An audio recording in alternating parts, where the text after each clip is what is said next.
يلا نعمل أطيب مارشميلو بالبيت مكونين بس، طرية وناعمة، ليكم ما أحلاها من جوا. خليكم معانا.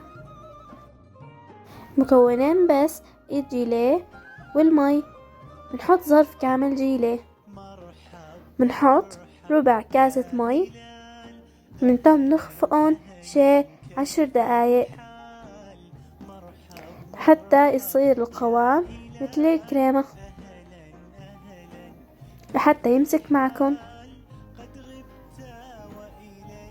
منجيب صينية ومنكت عليها النشي، منمد النشي، منعمل فراغات صغيرة مشان نحط الخليط بقلبه. ناخد كيس شفاف ونعبي الخليط بقلبه.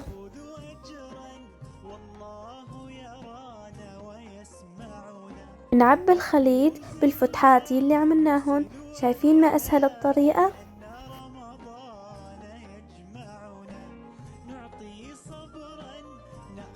نبدأ أعمل نكهة تانية على التوت، نفس الطريقة بالضبط.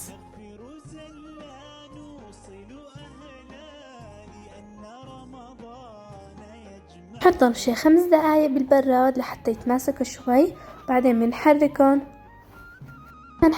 نتركهم يوم كامل بالبراد، وبعدين بنشيل النشي بكونوا جاهزين. ليكم أطراهن، ليكوا كيف طلع شكلهم بشهوا وكتير حلوين. بنصحكن تجربون.